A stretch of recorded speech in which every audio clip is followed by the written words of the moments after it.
എല്ലാവർക്കും സലു കിച്ചണിലേക്ക് സ്വാഗതം. അപ്പൊ ജോലിയൊക്കെ കഴിഞ്ഞ് വൈകുന്നേരമായി കേട്ടാ. അപ്പോഴേക്ക് നമ്മള് പുറത്തേക്ക് പോവാണ്. നമ്മുടെ നിസാർക്കായും സൽമാനും ഇല്ല കേട്ടാ. അപ്പൊ സുൽത്താൻ വന്ന ശേഷം നമ്മള് അങ്ങനെ പോയിട്ടില്ല. അപ്പൊ സുൽത്താൻ ഇന്ന് പറയുന്നുണ്ടായിരുന്നു ഉമ്മ നേരത്തെ ജോലിയൊക്കെ ഒതുക്കിയിട്ട് നമുക്ക് ഇന്ന് വൈകുന്നേരം പുറത്തേക്ക് ഇറങ്ങാന്ന്. അപ്പം അതിനൊരു കാരണം കൂടിയുണ്ട്. ഇനിയിപ്പോ സുൽത്താൻ പോകാനുള്ള ടൈം ആയല്ലോ. അപ്പോൾ സുൽത്താന്റെ കുറച്ച് ഫ്രണ്ട്സിനൊക്കെ ഗിഫ്റ്റും കാര്യങ്ങളും ഒക്കെ വാങ്ങണം. സുൽത്താൻ ഇങ്ങനെയാണ് കേട്ടാ. നാട്ടിൽ വന്നിട്ട് തിരിച്ചു പോകുന്ന സമയമാകുമ്പോഴേക്കും അവന്റെ ഫ്രണ്ട്സിനൊക്കെ ഉള്ളത് വാങ്ങി ഗിഫ്റ്റൊക്കെ അവൻ അതൊരു സന്തോഷമാണ് കേട്ടാ. അങ്ങനെ പോകത്തുള്ളൂ. അങ്ങനെ ഇപ്പം നമ്മള് ഇറങ്ങുകയാണ്. ഇപ്പൊ കുറേ നാളിന് ശേഷമാണ് ഞാനിങ്ങനെ വണ്ടി എടുക്കുന്നത് തന്നെ കേട്ടോ. അപ്പൊ ഞാൻ സുൽത്താൻ്റെ അടുത്ത് പറയുന്നുണ്ട് മോന് ഇങ്ങനെ അവിടെ അവന് ഇവൻ ഡ്രൈവിംഗ് ലൈസൻസ് ഒക്കെ എടുത്തതാണ്. പക്ഷെ ആ സമയത്ത് പ്രാക്ടീസ് ഒക്കെ ചെയ്തിരുന്നു. പിന്നെ അവിടെ അവന് ബൈക്കാണുള്ളത്, കാറിന് അങ്ങനെ ഓടിക്കേണ്ടതായിട്ട് വന്നിട്ടുമില്ല. അപ്പൊ ഞാൻ പറയുന്നുണ്ട് നാട്ടിൽ നിൽക്കുന്ന സമയമെങ്കിലും മോനെ അതൊക്കെ ഒന്ന് പ്രാക്ടീസ് ചെയ്യുന്ന പറയുമ്പോഴേക്ക് ഇപ്പൊ അവൻ അങ്ങനെ വലിയ ഇൻട്രസ്റ്റ് ഒന്നും പറയുന്നില്ല. ആ സമയമാകുമ്പോഴൊക്കെ ഓടിക്കാം ഉമ്മ എന്നാണ് പറയുന്നത്. പിന്നെ സുലു പറയുന്നുണ്ട് കേട്ടാ, പ്രാക്ടീസ് ചെയ്തിട്ടൊന്നും കാര്യമൊന്നുമില്ല അമ്മ, ബാംഗ്ലൂരിൽ ബൈക്ക് തന്നെ ഓടിക്കാൻ വലിയ ബുദ്ധിമുട്ടാണ്, അപ്പോഴാണ് പിന്നെ കാറ് എന്നാണ് അവൻ പറയണത്. പിന്നെ അവർക്കൊക്കെ ഇൻട്രസ്റ്റ് വരുമ്പോ ഓരോ കാര്യങ്ങളൊക്കെ ചെയ്തോട്ടെ. അങ്ങനെ നമ്മുടെ സനക്കുട്ടി ലുലു ലുലു ലുലു എന്നല്ല അവള് പറയുന്നത്, ലുലുലു ഇങ്ങനാണ് പറയുന്നത്. പിന്നെ ഞാൻ പറഞ്ഞില്ലേ കുറെ നാളിന് ശേഷം ഇവരൊക്കെ ആയിട്ട് വരുമ്പോഴേക്കും ഒരു സന്തോഷം തന്നെയാണ്. പിന്നെ രണ്ടുപേരെ കുറവുണ്ട്, നിസാർക്കായും ഇല്ല സൽമാനും ഇല്ല കേട്ടാ. അങ്ങനെ ഇപ്പൊ നമുക്ക് വന്നപ്പോൾ തന്നെ നല്ലൊരു പാർക്കിംഗ് കിട്ടിയിട്ടുണ്ടായിരുന്നു. അത്യാവശ്യം നല്ല റഷും കാര്യമൊക്കെ ഉണ്ടായിരുന്നു കേട്ടോ. പിന്നെ ഈ വൈകുന്നേരങ്ങളിലൊക്കെ ആണല്ലോ ഇവിടെ ഏറ്റവും കൂടുതൽ തിരക്ക് അനുഭവപ്പെടുന്നത്. അപ്പൊ നമ്മുടെ സനക്കുട്ടി നല്ല ഹാപ്പി ആയിട്ട് സുൽത്താനെ പിടിച്ചോണ്ട് നടക്കാണേ. സനക്കുട്ടിക്ക് ഇവിടെ വരുമ്പോ അറിയാം കേട്ടോ, അവളെ ഓരോ ഗെയിമിനെ കുറിച്ചൊക്കെ ആക്ഷൻ കാണിക്കും. കാരണം അവളുടെ പപ്പ ഇടയ്ക്കിടയ്ക്ക് ഇവിടെ കൊണ്ടുവരുന്നതാണല്ലോ. അപ്പം ഇന്നിപ്പം അങ്ങനെ ഞാൻ പറഞ്ഞു മോളെ അങ്ങനെ അധികം ഗെയിമിലൊന്നും നമ്മള് കയറുന്നില്ല, ഇന്ന് വേറെ ഒന്ന് രണ്ട് കാര്യങ്ങളൊക്കെ ഉണ്ട്. കാര്യങ്ങളൊക്കെ പറഞ്ഞാൽ അവൾക്ക് മനസ്സിലാവും കേട്ടോ. അപ്പൊ വന്ന കാര്യം തന്നെ ആദ്യം നടത്താന്ന് കരുതി. ഞാൻ പറഞ്ഞില്ലേ ഓണമൊക്കെ ആവുന്നോണ്ട് നമ്മളുടെ ഒരു കേരള ട്രഡീഷണൽ ഡ്രസ്സാണ് സുൽത്താന്റെ ഫ്രണ്ട്സിനൊക്കെ വേണ്ടിയിട്ട് എടുക്കുന്നത്. കാരണം അവിടെയുള്ള ഫ്രണ്ട്സ് ഒന്നും മലയാളികളല്ലല്ലോ, അവർക്ക് ഇതൊക്കെ കിട്ടുമ്പോൾ വലിയ കാര്യമാണ് കേട്ടോ. അങ്ങനെ ഉള്ള രണ്ട് മൂന്ന് ഐറ്റം ഒക്കെ ഇങ്ങനെ എടുത്ത ശേഷം പെട്ടെന്ന് തന്നെ എന്തായാലും ആ ജോലി അങ്ങ് കഴിഞ്ഞെന്ന് തന്നെ പറയാം കേട്ടോ. അങ്ങനെ നമ്മൾ ഇനിയിപ്പം അടുത്ത കാര്യത്തിലേക്ക് പോവാണ്. അപ്പോഴേക്ക് സന ഇങ്ങനെ പറയുവാണ് കേട്ടാ, ഗെയിമിന്റെ അവിടെ പോണം എന്നുള്ളതാണ് അവള് പറയുന്നത്. അപ്പൊ സുലു പറഞ്ഞ് എന്തായാലും സന ഇങ്ങനെ പറയുന്നല്ലേ അമ്മ, നമുക്ക് ഇങ്ങനെ കൊണ്ട് കറങ്ങി നടന്നിട്ട് പിന്നെ എന്താന്ന് വെച്ചാൽ ചെയ്യാമെന്ന് പറഞ്ഞു. അങ്ങനെ ഇപ്പം നമുക്കറിഞ്ഞൂടെ, നമ്മൾ ഇതുപോലെയുള്ള ഷോപ്പിംഗ് മാളിലൊക്കെ വരുമ്പോൾ കൊച്ചു കുഞ്ഞുങ്ങളെയൊക്കെ കൊണ്ടുവരാണെങ്കിൽ അവർക്ക് ഇതുപോലെയുള്ള ടോയ് ഐറ്റംസ് ഒക്കെ കാണുമ്പോൾ ഭയങ്കര ഇഷ്ടമാണ് കേട്ടോ. അപ്പൊ ഞാൻ പറയുന്നുണ്ട് സുൽത്താൻ സനയ്ക്ക് വേണ്ടിയിട്ട് അതെടുക്കാം ഇതെടുക്കാം എന്നൊക്കെ പറയുമ്പോൾ ഞാൻ പറഞ്ഞു ഇതെല്ലാം വീട്ടിലുള്ളതല്ലേ മോനെ, വീണ്ടും വീണ്ടും ഇങ്ങനെ കുറേ ടോയ് കൊണ്ട് നിറച്ചിട്ടൊന്നും ഒരു കാര്യവും ഇല്ലല്ലോ. അങ്ങനെ അവിടെ നിന്ന് ഇറങ്ങിയപ്പോഴേക്ക് ഇതാ അവിടെ ട്രെയിൻ ഇങ്ങനെ വന്ന് നിൽക്കുകയാണ് കേട്ടാ. അപ്പൊ അവൾക്ക് ഈ ട്രെയിൻ കണ്ടപ്പോഴേക്ക് അതും സുൽത്താനെ വിളിച്ചിങ്ങനെ കാണിച്ചു കൊടുക്കുകയാണ്. എന്നിട്ട് മുകളിൽ പോവാമെന്ന് ആക്ഷൻ കാണിക്കുകയാണ്. അങ്ങനെ ഇപ്പൊ നമ്മള് നേരെ മുകളിലേക്ക് വന്നു. അവളുടെ ആ ഒരു സന്തോഷം നോക്കിക്കേ. കാരണം അവൾക്ക് അറിയാം ഇവിടെ വന്നു കഴിഞ്ഞാൽ ലുലു എന്ന് പറഞ്ഞു കഴിഞ്ഞാൽ അവൾക്ക് ഭയങ്കര ഇഷ്ടമാണ് കേട്ടാ. എവിടെ പോണെന്ന് പറഞ്ഞാൽ അവൾക്ക് ലുലു വന്നു കഴിഞ്ഞാലേ അവൾക്ക് സമാധാനമാകത്തുള്ളൂ. അങ്ങനെ ഇതാ ഒരു ഗെയിമൊക്കെ കളിക്കാൻ വേണ്ടിയിട്ട് അവിടെയൊക്കെ ചെന്ന് നിന്നൊക്കെ നോക്കുന്നുണ്ട് കേട്ടോ. അപ്പോൾ സുൽത്താനാണ് പിന്നെ സനയെ ഹാൻഡിൽ ചെയ്യണത്. പിന്നെ അത് കഴിഞ്ഞപ്പോഴേക്ക് നല്ല വിശപ്പായേ. അപ്പം ഞങ്ങൾ കഴിക്കാനായിട്ട് ഇതാ ഇവിടെ വന്നു. അപ്പോൾ സലന പറയുന്നുണ്ട് അവൾക്ക് ബലൂൺ വേണം കേട്ടോ, കിക്കി എന്നാണ് പറയണ ബലൂണിന്. അങ്ങനെ സുൽത്താൻ സനയ്ക്ക് വേണ്ടിയിട്ടുള്ള ബലൂൺ തിരക്കുള്ള പുറപ്പാട്. ഞാൻ നോക്കുമ്പോൾ സുൽത്താനെ കാണുന്നില്ല കേട്ടാ. സനക്കുട്ടി എന്ത് പറഞ്ഞാലും സുൽത്താൻ അത് അപ്പോഴും തന്നെ അത് തപ്പിയെടുത്ത് അവനാൽ പറ്റുന്ന കാര്യമാണെങ്കിൽ ചെയ്തു കൊടുക്കാൻ നോക്കണ ഒരു ടൈപ്പാണേ. അപ്പൊ ചെയറിൽ പിടിച്ചിരുത്താണ്, അല്ലെങ്കിൽ പിന്നെ ഇവളെ ഇറങ്ങി ഓടിക്കളയും. ഓടിക്കഴിഞ്ഞാൽ പിന്നെ ഒരു രക്ഷയില്ല, നമുക്ക് അവളുടെ പുറകെ ഓടാനൊന്നും പറ്റത്തുമില്ല. കാരണം ഇപ്പൊ നല്ല സ്പീഡിൽ ആളങ്ങ് പോവും കേട്ടോ. സുൽത്താൻ ഫുഡ് ഓർഡർ ചെയ്തിട്ടാണ് സനക്കുട്ടിക്ക് ബലൂൺ തിരക്കി പോയത് കേട്ടാ. അങ്ങനെ ഇതാ ഇപ്പോ നമ്മളുടെ ഫുഡ് ഇവിടെ എത്തിയിട്ടുണ്ട്. നല്ല വിശപ്പും ഉണ്ടായിരുന്നു കേട്ടോ. കാരണം വീട്ടിൽ നിന്ന് നമ്മൾ അങ്ങനെ അധികം കഴിച്ചിട്ടൊന്നും അല്ല ഇറങ്ങിയിരുന്നത്. അപ്പൊ അതുകൊണ്ട് തന്നെ നല്ല വിശപ്പുണ്ട്. അപ്പൊ സനക്കുട്ടി നല്ല വിശന്നിരിപ്പുണ്ട് കേട്ടോ. പിന്നെ സനക്കുട്ടി വിശന്നിരിക്കുന്നതെന്ന് പറഞ്ഞാലും അവൾക്ക് മൂടുണ്ടെങ്കിൽ മാത്രമേ അവള് അങ്ങനെ കഴിക്കത്തുള്ളൂ. പിന്നെ കൊച്ചു കുഞ്ഞുങ്ങളെ അറിയത്തില്ലേ, അവര് ടൈം എടുത്തേ ഫുഡ് കഴിക്കത്തുള്ളൂ. അപ്പൊ ഫ്രഞ്ച് ഫ്രൈസ് അവൾക്ക് ഭയങ്കര ഇഷ്ടമാണ്. അങ്ങനെ അത് എടുത്തു വെച്ചു കൊടുക്കാണ്. അപ്പൊ ഞാൻ പറഞ്ഞു മോള് വേഗം കഴിക്കണം കേട്ടോ എന്നൊക്കെ പറയുമ്പോഴേക്കും അവൾ ഓരോ കാര്യങ്ങൾ ഇങ്ങനെ പറയാണ് കേട്ടോ. പിന്നെ സോസും കെച്ചപ്പും അതൊന്നും അവൾക്ക് കൊടുക്കത്തില്ല കേട്ടോ. പിന്നെ അതൊക്കെ കഴിഞ്ഞിട്ട് ഇതാ കണ്ട ബലൂൺ പിടിച്ചിരിക്കുന്നത് നോക്കിക്കേ. അവളുടെ ഡ്രസ്സും ബലൂണും ഒരേ കളർ കേട്ടോ. പിന്നെ കുറച്ച് സാധനങ്ങളൊക്കെ വാങ്ങിക്കാനുണ്ടായിരുന്നു. സത്യം പറഞ്ഞാൽ നമ്മൾ ഒരു ലിസ്റ്റൊക്കെ എഴുതിയിട്ട് വരികയാണെങ്കിൽ അത് മാത്രം എടുത്തിട്ട് പോകാനേ ഉണ്ടായിരുന്നുള്ളൂ. പക്ഷേ ഇതുപോലെയുള്ള മോളിലൊക്കെ വരുമ്പോൾ ഉള്ളൊരു കുഴപ്പം എന്ന് പറഞ്ഞു കഴിഞ്ഞാൽ നമുക്ക് വേണ്ടതും വേണ്ടാത്തതും ഒക്കെ നമ്മളങ്ങ് എടുക്കും എന്നുള്ളതാണേ. പിന്നെ എനിക്ക് അച്ചാറിടാൻ വേണ്ടിയിട്ട് കുറച്ച് ഐറ്റംസ് ഒക്കെ ഇവിടെ നിന്ന് എടുക്കണമായിരുന്നു. എന്തായാലും ഞാൻ മനസ്സിൽ എല്ലാ സംഭവമൊക്കെ പെട്ടെന്ന് എടുക്കണം കേട്ടോ. അങ്ങനെ ഇപ്പം സുൽത്താനും എന്തൊക്കെയോ എടുത്തിട്ടുണ്ട്. പിന്നെ പെട്ടെന്ന് കാര്യങ്ങൾ കഴിഞ്ഞു എന്ന് തന്നെ പറയാം. നമ്മൾ വന്ന ബിൽ കൗണ്ടറിൽ അധികം റഷ് ഇല്ലായിരുന്നു കേട്ടോ. അതുകൊണ്ട് പിന്നെ എളുപ്പമുണ്ടായി.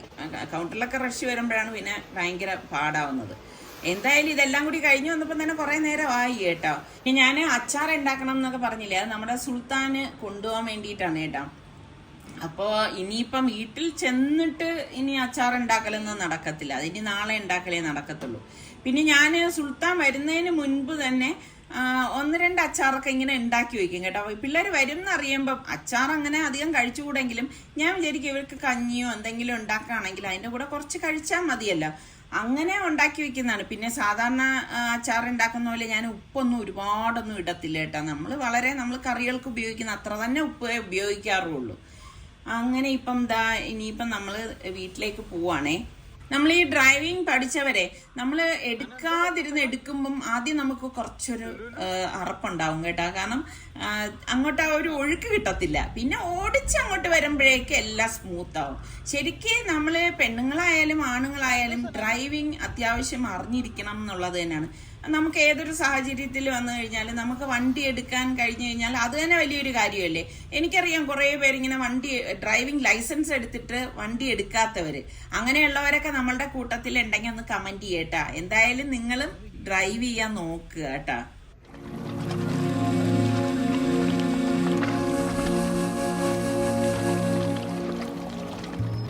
കുറച്ചധികം വെളുത്തുള്ളി പൊളിച്ചെടുത്ത് വെച്ചിട്ടുണ്ട്. വലിയ വെളുത്തുള്ളിയൊക്കെ ഉണ്ട്. അതിനെ ഞാൻ മുറിച്ച് 2-3 ഇടും. പിന്നെ ചെറിയ വെളുത്തുള്ളിയാണ് എപ്പോഴും നല്ലത്. കൂടുതൽ ഇതിലേക്കുള്ളത് ചെറിയ വെളുത്തുള്ളിയാണ് കേട്ടോ. അപ്പൊ ഇത് നന്നായിട്ടൊന്ന് കഴുകി എടുത്തോണ്ട് വന്നിട്ടുണ്ട്. ഇനി നല്ലതുപോലെ വെള്ളമില്ലാതെ ഒന്ന് തുടച്ചെടുക്കണേ.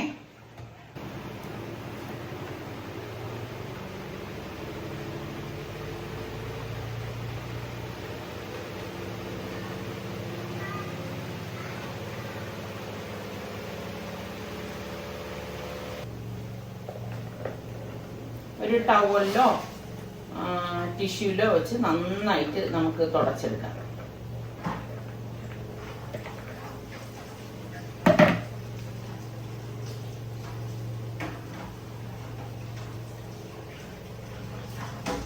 വെള്ളം ഇരുന്ന് കഴിഞ്ഞാൽ പ്രശ്നം എന്ന് വെച്ചാൽ അത് ചീത്തായി പോകും.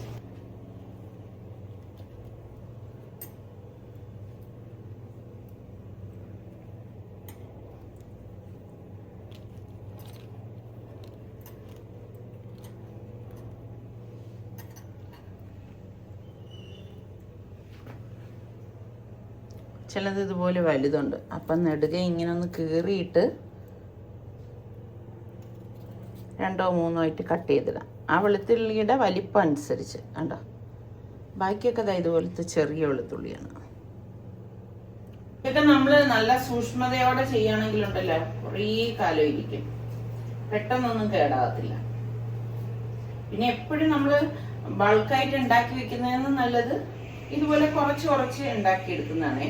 ഇതിപ്പോ ഒരു 1/2 കിലോയോളം വരും കേട്ടോ പൊളിച്ചു കഴിഞ്ഞ ശേഷം. നമ്മൾ എടുക്കുമ്പോൾ നമ്മളുടെ കയ്യിൽ നനവോ അങ്ങനെയൊന്നും വരാതിരിക്കാൻ നോക്കിയാൽ മതി. അച്ചാറുണ്ടാക്കുമ്പോൾ എപ്പോഴും നമ്മൾ നല്ലെണ്ണയിൽ ഉണ്ടാക്കുന്നതാണേ നല്ലത്. നമുക്ക് ഞാൻ ഈ ഒരു ഇരുമ്പിച്ചട്ടിയിലേക്ക് കുറച്ചധികം നല്ലെണ്ണ ഒഴിച്ചു കൊടുക്കണം. കാരണം അച്ചാർ കേടാകാതിരിക്കാൻ എണ്ണ കുറച്ച് കൂടുതൽ വേണം. എണ്ണ ചൂടാകുമ്പോൾ നമുക്ക് കടുക് ഇട്ട് പൊട്ടിച്ചു കൊടുക്കാം. ഇതുപോലെ പൊട്ടി വരുന്ന സമയത്ത് തന്നെ നമുക്ക് കുറച്ച് വറ്റൽമുളക് ഇട്ട് കൊടുക്കാമേ. ഞാനിവിടെ 2 വറ്റൽമുളക് ഇതുപോലെ ചെറുതായിട്ട് കട്ട് ചെയ്തെടുത്താണ്. നമുക്ക് കറിവേപ്പില കഴുകി തുടച്ചെടുത്തുള്ളത്. അതുപോലെ തന്നെ പച്ചമുളകും കഴുകി തുടച്ചെടുത്തിട്ടാണ് വട്ടത്തിൽ അരിഞ്ഞെടുത്തിരിക്കുന്നത്. ഇഞ്ചിയും ഇതുപോലെ തന്നെ ചെറുതായിട്ട് അരിഞ്ഞെടുത്തതാണേ. നനവില്ലാത്ത സ്പൂൺ വേണം നമ്മൾ ഇതിനേക്ക് എടുക്കാൻ. ഇതുപോലെ ഒന്ന് ഇളക്കി കൊടുക്കാം. ഇഞ്ചിയിൽ ഇപ്പോൾ ചെറുതായിട്ട് ഇങ്ങനെ ഈ ചാറിൻ്റെ ആ ഒരു ഇതുണ്ടാവുമല്ലോ, നീര്, ഇഞ്ചി നീര്, അതൊന്ന് ഡ്രൈ ആവത്തക്ക രീതിയിൽ നമുക്കിതൊന്ന് മൂപ്പിച്ച് കൊടുക്കാം. ഒരുപാട് അങ്ങ് മൂക്കണ്ട കേട്ടോ. ഇപ്പം ഇതാ ഞാൻ പറഞ്ഞില്ലേ ആ ഒരു പരുവായിട്ടുണ്ട്. നമ്മൾ ഈ എടുത്ത് വെച്ചിരിക്കുന്ന വെളുത്തുള്ളിയിലേക്ക് ഇട്ട് കൊടുക്കാം.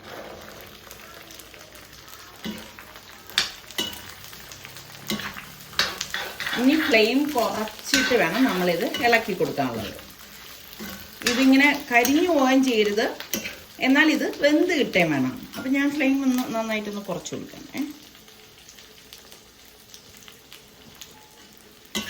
ചിലർ ആവി ഏറ്റിയിട്ട് ഒന്ന് തുടച്ചിട്ട് ഇതുപോലെ ഒന്ന് വഴറ്റിയെടുക്കും.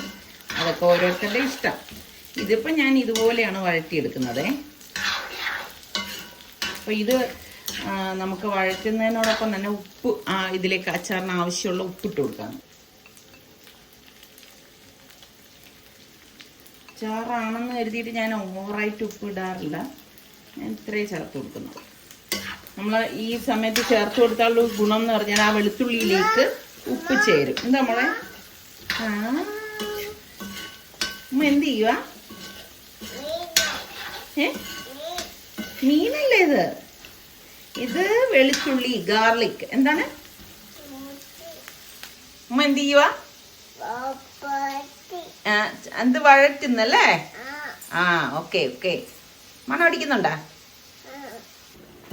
അപ്പോൾ ഈ ഒരു പരുവായിട്ടുണ്ട് കണ്ടോ. ഇത്രയും മതിയാവും. ഇതിപ്പോൾ വെന്തിട്ടുണ്ട്. ഇനി നമുക്കിതിലേക്ക് പൊടികൾ ചേർത്ത് കൊടുക്കാം. ആവശ്യത്തിനുള്ള മഞ്ഞൾപ്പൊടി ഇട്ട് കൊടുക്കാം. ഞാനിവിടെ കാശ്മീരി ചില്ലി പൗഡറാണ്. ഇവിടെ ഒരു 1/4 കപ്പോളം എടുത്തിട്ടുണ്ട്. വറുത്ത് പൊടിച്ച ഉലുവാപ്പൊടിയാണേ. പിന്നെ വേണ്ടത് നമുക്ക് കായപ്പൊടി. നമ്മൾ ഈ വെളുത്തുള്ളി അച്ചാർ ഉണ്ടാക്കുമ്പം, വെളുത്തുള്ളിയല്ല ഏത് അച്ചാർ ഉണ്ടാക്കുമ്പോഴായാലും നമ്മൾ എണ്ണയിൽ പിശുക്ക് കാണിക്കരുത്. അതുപോലെ നല്ലെണ്ണയിൽ തന്നെ ഉണ്ടാക്കാൻ നോക്കണം. അപ്പോഴാണ് അച്ചാർ നല്ല ടേസ്റ്റി ആവുന്നത്. നമ്മുടെ ഈ പൊടികളൊക്കെ ഒന്ന് യോജിച്ച് വന്നിട്ടുണ്ട്. അപ്പം നിങ്ങൾക്ക് ഇങ്ങനെ വേണമെങ്കിലും എടുക്കാം കേട്ടോ. ഞാൻ ഇങ്ങനെയല്ല എടുക്കണത്, കുറച്ച് ലൂസായിട്ടാണ് എടുക്കുന്നത്. ഞാനിവിടെ ഒരു 1/4 കപ്പ് വിനാഗിരി എടുത്തിട്ടുണ്ട്. അത് ഒഴിച്ചു കൊടുക്കാം.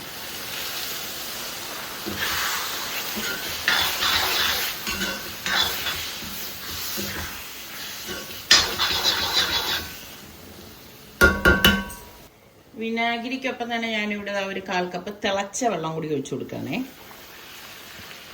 തിളച്ച വെള്ളം തന്നെ വേണം, അല്ലെങ്കിൽ കേടായിപ്പോയി.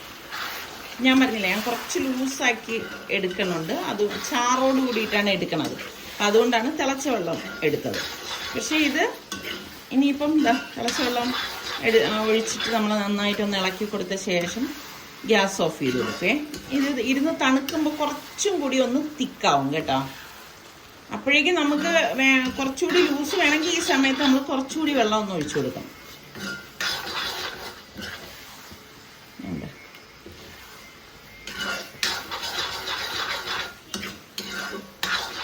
വേണ്ട, എണ്ണ ഇങ്ങനെ തെളിഞ്ഞ് വരും. അതാണ് പരുവം. അപ്പം ഞാൻ ഗ്യാസ് ഓഫ് ചെയ്യണേ. ഇനി ഇത് നല്ലതുപോലെ തണുത്തിട്ട് നമുക്ക് കുപ്പിയിലാക്കേ ബോട്ടിലേക്ക് മാറ്റിയൊക്കെ ഒക്കെ ചെയ്യാം. ഇത്രയേ ഉള്ളൂ സംഭവം. നിനക്ക് അച്ചാർ വേണോ? നിനക്ക് അച്ചാർ വേണോ? നിന്റെ ഡോള് തറയുന്നെടുക്ക. തരാം. സനക്കുട്ടി കൊതി വിടുന്നുണ്ട്. ഒരു ഗാർലിക് എടുത്ത് കൊടുത്തു നോക്കാം. അവളുടെ എക്സ്പ്രഷൻസ് ഒന്ന് നോക്കാം. പ്ലേറ്റ് വേണ്ട, പ്ലേറ്റ് വേണ്ട. ഇതിന് പ്ലേറ്റ് വേണ്ട, പ്ലേറ്റ് വേണ്ട, പ്ലേറ്റ് വേണ്ട. ബൗള് വേണ്ട. ഇങ്ങ് വരൂ, ഇങ്ങ് വരൂ. ഇത് വായിൽ വെക്ക്. ഇത് വരെ ബൗള് വേണ്ട. ഇങ്ങ് വരൂ. ഇത് വായിൽ വെക്ക്. എന്നാ അമ്മ തരില്ല. ഇത് വായിൽ വെക്ക്. സ്പൂണുണ്ട്. പിടിക്ക്, പിടിക്ക്. നോക്കട്ടെ.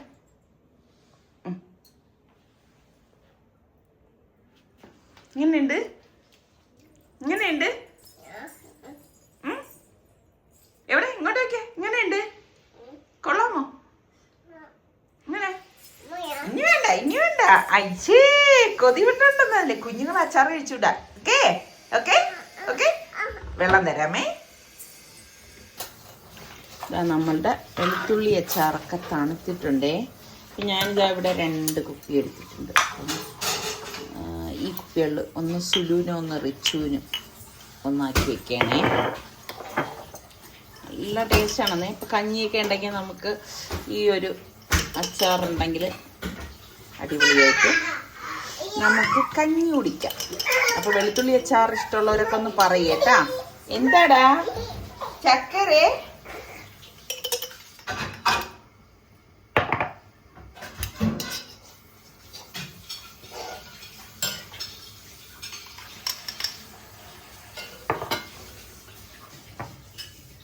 അപ്പോൾ ഇതാ ഇത്രയും നമുക്ക് കിട്ടിയിട്ടുണ്ട്. കണ്ടോ? അച്ചാറ് ഒട്ടും കേടാകാതിരിക്കണമെങ്കിൽ ഇങ്ങനെ കൂടെ ചെയ്താൽ മതി കേട്ടോ. അപ്പം ഞാൻ കുറച്ച് നല്ലെണ്ണ ഒന്ന് ചൂടാക്കാൻ പോകണേ.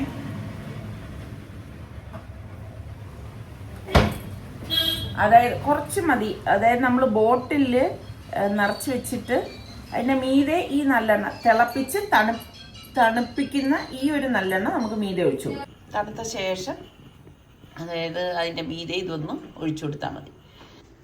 ഇതാ നമ്മളുടെ നല്ലെണ്ണ ഇവിടെ തണുത്തിട്ടുണ്ടേ. ഇതുപോലെ നമുക്ക് മീതെ ഒഴിച്ചു കൊടുക്കാം. ഇങ്ങനെ ഒഴിച്ചു കൊടുക്കുമ്പോൾ പിന്നെ ഇത് ചീത്താവത്തില്ല. ഉണ്ടോ?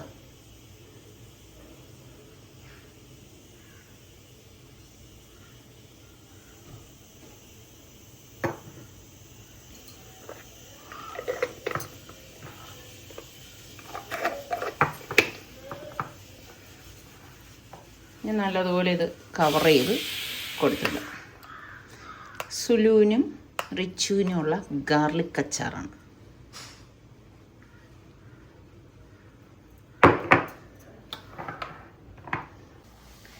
നിങ്ങളുടെ നാട്ടിൽ ഈ മുളകിന് എന്ത് പേര് പറയും? നമ്മുടെ ഇവിടെയൊക്കെ ഉടങ്കൊല്ലി മുളകെന്ന് പറയും, ചിലർ കരണം പൊട്ടി മുളകെന്ന് പറയും. അതെന്താണ് അങ്ങനെ പറയുന്നതെന്ന് എനിക്ക് അറിഞ്ഞുകൂടാ. നല്ല എരിവാണ്. ഒരു മുളക് ചേർത്താൽ മതി, ഭയങ്കര സംഭവമാണ്.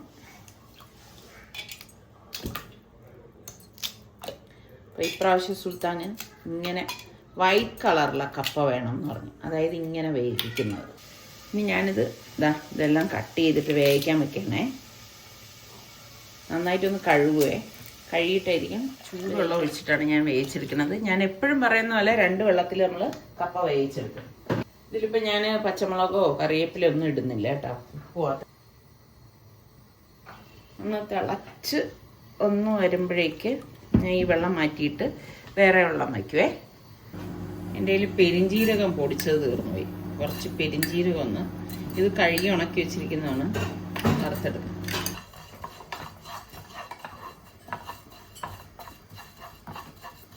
തീ കുറച്ച് വെച്ചിട്ട് വേണം നമുക്കിത് വറുത്തെടുക്കാനേ, അല്ലെങ്കിൽ കരിഞ്ഞു പോകും. പിന്നെ ഞാൻ നമ്മളുടെ ചോപ്പർ എടുത്തിട്ടുണ്ട്. അതിലൊരു 3-4 ചുവന്നുള്ളിയും കുറച്ച് തേങ്ങ ഇട്ട് കൊടുക്കുകയാണ്. ഇത് ശരിക്കും പറഞ്ഞാൽ നല്ല ടേസ്റ്റി ആയിട്ടുള്ളൊരു ചമ്മന്തിയാണ്. ഒരുപാട് ഇൻഗ്രീഡിയൻസ് ഒന്നും ഇതിനില്ല. പക്ഷെ ഇതിൻ്റെ ടേസ്റ്റ് കൂട്ടുന്നത് എന്താണെന്നറിയോ? ഇതാ ഈ മുളകാണ്, ഉടങ്കൊല്ലി മുളക്. അത് 2 എണ്ണം ഇട്ടിട്ടുണ്ട്. പിന്നെ പാകത്തിനുള്ള ഉപ്പ്, ഇത്ര മാത്രമേ ചേർക്കത്തുള്ളൂ കേട്ടോ. എന്നിട്ടൊന്ന് ക്രഷ് ചെയ്തെടുക്കും, അത്ര തന്നെ. ഒരുപാട് മഷി പോലെ ഒന്നും അരച്ചെടുക്കരുതേ. സുലു ചോദിച്ച ചമ്മന്തി ഇത് തന്നെ നോക്ക്. അല്ലേ, ഇത് എന്തെങ്കിലും നീ ടേസ്റ്റ് കറക്റ്റ് ആയിട്ട് സുലു ടേസ്റ്റ് ഇങ്ങനെ പറയേ.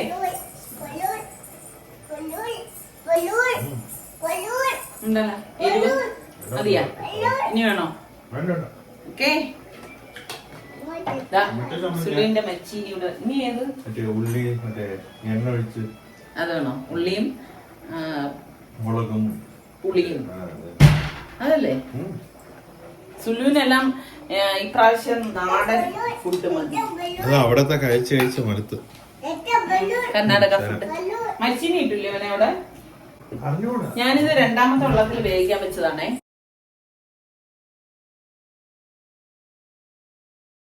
ഈ പറയുന്ന അവൻ പറയുന്ന ആ ഒരു ചട്നി ഇല്ലേ, അതായത് അത് ഉള്ളി ചട്നി, അത് ഉള്ളിച്ചമ്മന്തി എന്ന് പറയും, മുളകുടച്ചതെന്ന് പറയും. അത് നമുക്ക് ഈ കൊച്ചുള്ളിയിൽ ഉണ്ടാക്കിയാലേ ടേസ്റ്റ് ഉള്ളൂ. അപ്പൊ കൊച്ചുള്ളി ഞാൻ ഇതാ ഇവിടെ കുറച്ച് എടുത്തിട്ടുണ്ട്. അത് നന്നായിട്ടൊന്ന് കഴുകിയിട്ട് നമുക്ക് നന്നായിട്ടൊന്ന് ചതച്ചെടുക്കണം കേട്ടോ. ഇതുപോലെ ഒന്ന് ചതച്ചെടുക്കണം. അപ്പൊ ഇതിന്റെയും താരം എന്ന് പറയുന്നത് നമ്മളുടെ ഒടങ്കൊല്ലി മുളക് തന്നെയാണ്. ഈ മുളക് നമ്മുടെ തിരുവനന്തപുരത്ത് മാത്രമാണോ അതേ മറ്റു നാടുകളിലൊക്കെ കിട്ടുന്നുണ്ടോ നിങ്ങൾ പറയട്ടെ, എനിക്കറിയത്തില്ല. പിന്നെ കുറച്ച് പുളിയും ഉപ്പും കൂടി നമ്മൾ ഇതിലേക്ക് ചേർത്ത് കൊടുക്കും. പുളി മസ്റ്റായിട്ട് ചേർക്കണം, എങ്കിൽ മാത്രമേ ഇതിന് ടേസ്റ്റ് ഉണ്ടാവത്തുള്ളൂ. അപ്പൊ ഇതിന്റെ ഓരോന്നിനും അതിൻ്റെതായ കാര്യങ്ങൾ ചേർക്കുമ്പോഴാണല്ലോ രുചി കൂടുന്നത്. പച്ചമുളക് ചേർത്ത് കഴിഞ്ഞാൽ അത്ര ടേസ്റ്റില്ലേ. പിന്നെ നല്ല വെളിച്ചെണ്ണ ഇതിലേക്ക് ഒഴിച്ചിട്ട് ഒന്ന് മിക്സ് ചെയ്തെടുക്കണം. അപ്പൊ ഈ ഒരു ചട്നിയുടെ ടേസ്റ്റ് എന്ന് പറയുന്നത് ആ പുളിയുടെയും ഒടങ്കൊല്ലി മുളകിന്റെയും വെളിച്ചെണ്ണയുടെയൊക്കെയാണ്. സുലു ഉദ്ദേശിച്ചതുപോലെ ആയാൽ നോക്ക്. കറക്റ്റ് തന്നെ, പുളി, എരിവ്, ഉപ്പ് ഒക്കെ. പറഞ്ഞ അവിടെ ഒരാൾ നിൽക്കും. നിങ്ങൾ എടുത്തിട്ട് പോവാ സലു. നമ്മുടെ പെരിഞ്ചീരകം നന്നായി തണുത്തിട്ടുണ്ടേ. പിന്നെ ഇത് പൊടിച്ചെടുക്കാം. ഇപ്പൊ സുലു വന്നപ്പോഴേ സുലുവിന് ഈ ഒരു റോസ്റ്റ് വേണം എന്ന് പറഞ്ഞിട്ടുണ്ടായിരുന്നു കേട്ടോ. ഞാനിത് പ്രോൺസ് കഴുകി ഫ്രീസറിൽ വെച്ചിരിക്കുകയായിരുന്നു കേട്ടോ. അങ്ങനെ ഇപ്പം ഞാൻ ഡീഫ്രോസ്റ്റ് ചെയ്തിട്ടുണ്ടായിരുന്നു. നമ്മുടെ പെരിഞ്ചീരകം പൊടിച്ചെടുത്തു. എന്നിട്ട് നമ്മുടെ ആ ഒരു പ്രോൺസിലേക്ക് മസാലപ്പൊടികളെല്ലാം ചേർത്ത് കൊടുക്കാം. മഞ്ഞൾപ്പൊടിയും അതുപോലെ തന്നെ ഗരം മസാലപ്പൊടി, പിന്നെ നമ്മൾ ഈ പൊടിച്ചെടുത്ത പെരിഞ്ചീരകപ്പൊടിയില്ലേ അതും കൂടി ഇട്ട് കൊടുക്കണം. പിന്നെ മെയിനായിട്ട് നമുക്ക് ഇതിലേക്ക് കുരുമുളക് പൊടി ചേർത്ത് കൊടുക്കും കേട്ടോ. പെരിഞ്ചീരകം എത്രയാണെന്ന് വെച്ചാൽ നമ്മുടെ പാകത്തിന് ചേർത്ത് കൊടുത്താൽ മതി. മല്ലിപ്പൊടി ചേർത്ത് കൊടുക്കും. അതുപോലെ തന്നെയാണ് കുരുമുളക് പൊടിയാണ് കുറച്ച് കൂടുതൽ ഇതിലേക്ക് ചേർത്ത് കൊടുക്കുന്നത് കേട്ടോ. പിന്നെ ഇതൊക്കെ നിങ്ങളുടെ ഇഷ്ടത്തിനനുസരിച്ച് ചെയ്യാം. പിന്നെ കാശ്മീരി ചില്ലി പൗഡർ, പിന്നെ നമുക്ക് പാകത്തിനുള്ള ഉപ്പും കൂടി ചേർത്തിട്ട് നന്നായിട്ട് ഒന്ന് മിക്സ് ചെയ്ത് കൊടുക്കാമേ. അതിന് മുമ്പ് ഞാൻ കുറച്ച് ഇഞ്ചി വെളുത്തുള്ളി പേസ്റ്റും കൂടി ചേർക്കുന്നുണ്ട്. ചിലരിത് ചേർക്കത്തില്ല, പക്ഷെ ഞാൻ മസ്റ്റായിട്ട് ഇത് ചേർക്കും. കാര്യം എന്ന് പറഞ്ഞാൽ കൊഞ്ചല്ലേ, അപ്പം നമ്മുടെ വയറിന് എന്തെങ്കിലും അസ്വസ്ഥത വന്നാലോ, അതുകൊണ്ടാണ് അത് ചേർക്കുന്നത്. പിന്നെ ഇത് നമ്മൾ ഉണ്ടാക്കുമ്പോൾ എപ്പോഴും ഇരുമ്പ് ചട്ടിയിലും അതുപോലെ തന്നെ വെളിച്ചെണ്ണ ഒഴിച്ചിട്ട് ഉണ്ടാക്കണം, എങ്കിലാണ് അതിൻ്റെ ആ ഒരു ടേസ്റ്റ് ഇരിക്കുന്നത്. മറ്റേത് എണ്ണയിൽ ഉണ്ടാക്കിയാലും അത്ര അധികം രുചിയൊന്നും ഉണ്ടാകത്തില്ല. പക്ഷേ നമ്മളുടെ ഈ ഇരുമ്പ് ചട്ടിയിൽ ഒരു ട്രഡീഷണൽ രീതിയിൽ വെളിച്ചെണ്ണയിൽ ഉണ്ടാക്കുമ്പോഴാണ് അതിന് രുചി ഉണ്ടാവണതേ. അപ്പോൾ ഇതുപോലെ ഇട്ടിട്ട് കൊഞ്ചല്ലേ, ഒരുപാട് നേരമൊന്നും ഇട്ട് ഫ്രൈ ആക്കേണ്ട ആവശ്യമില്ലേ. അങ്ങനെ ചെയ്തു കഴിഞ്ഞാൽ അത് റബ്ബർ പോലെ ആവും. പിന്നെ കുറച്ചധികം കറിവേപ്പിലയും കൂടി ഇട്ട ശേഷം ഇതുപോലെ ഇളക്കി എടുക്കണം. എളുപ്പമാണ് ഇത് ഉണ്ടാക്കി എടുക്കാനായിട്ട്. കൊഞ്ച് വൃത്തിയാക്കണം മാത്രമേ പാടുള്ളൂ. നമ്മുടെ മരിച്ചീനി ഇവിടെ റെഡി ആയിട്ടുണ്ട്. അപ്പോൾ അത് അടച്ച് ഞാനൊന്ന് മാറ്റി വെക്കാനായിട്ടാണ്. നമ്മൾ അരച്ചതാ ചമ്മന്തി, തേങ്ങാ ചമ്മന്തി. അതുപോലെ തന്നെ നമ്മളുടെ ചട്നി അടിപൊളിയല്ലേ. അപ്പം ഇതിലേതാണ് ഇഷ്ടം എന്ന് നിങ്ങൾ പറയണം കേട്ടോ. നിങ്ങൾക്ക് ഇതിൽ ഏത് ഐറ്റം കൂട്ടി കഴിക്കാനാണ് ഇഷ്ടം എന്നുള്ളത്. കൊഞ്ചായതുകൊണ്ട് ഓവറായിട്ട് കുക്കാകാൻ പാടില്ല. ഓവറായിട്ട് കുക്കായി കഴിഞ്ഞാൽ അത്ര ടേസ്റ്റ് ഉണ്ടാവില്ല, റബ്ബർ പോലെ ഇരിക്കും. ഇതിലേക്ക് ഞാൻ ഇവിടെ സവാള അരിഞ്ഞിട്ട് കൊടുക്കണേ. കുറച്ച് കറിവേപ്പിലയും കൂടി ഇട്ട് കൊടുക്കാം.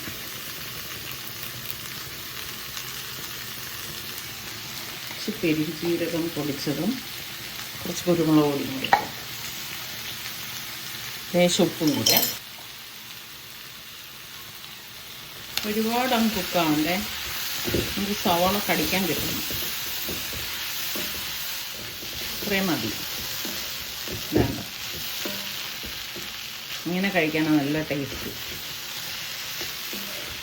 കൊച്ചുള്ളി ആണെങ്കിൽ സവാളയ്ക്കൊരം കൊച്ചുള്ളി എടുത്താൽ മതി. ഞാനിപ്പോൾ എളുപ്പത്തിന് വേണ്ടിയിട്ട് ഇതിലേക്ക് സവാള ചേർക്കുന്നതല്ലേ. കൊച്ചുള്ളിയാണ് ടേസ്റ്റ് കൂടുതൽ കേട്ടോ.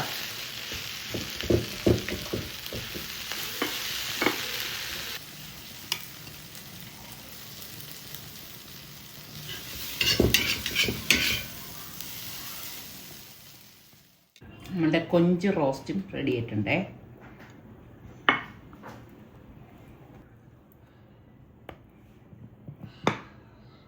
സുൽത്താൻ്റെ ഇതുപോലത്തെ മരിച്ചിനിയല്ലേ സുൽത്താൻ പറഞ്ഞേ. എടുക്കും മോടുക്ക്. പിന്നെ കൊഞ്ച് റോസ്റ്റ്, ഉള്ളി ചമ്മന്തി, പിന്നെ ഈ ചമ്മന്തി.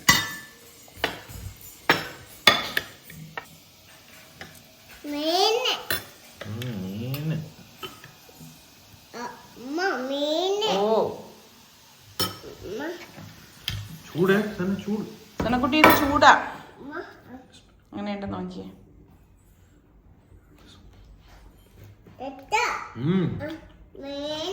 മോളുടെ പ്ലേറ്റ് എവിടെ എടുത്തിട്ട് വരും.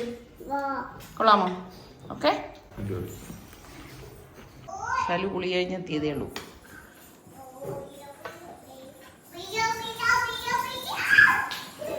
ആ ഇവിടെ ഒരു കുറുമ്പി വന്നിട്ടുണ്ടേ. ആ വേണ്ടേ കഴിച്ചോക്ക്. അങ്ങനെ ഒറ്റയ്ക്കല്ലോ ചമ്മന്തി കൂടെ വെച്ചിട്ട് ചമ്മന്തിയിലൂടെ മുക്കി കഴിച്ചോക്ക്. നല്ല ചമ്മന്തി. മീൻ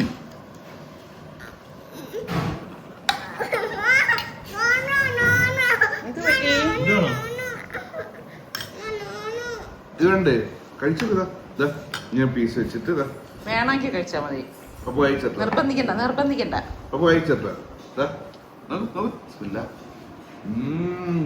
എങ്ങനെയുണ്ട് സലു? ബാക്കി വിശേഷങ്ങളായി വീണ്ടും കാണാം. അതുവരെ എല്ലാവർക്കും ബൈ.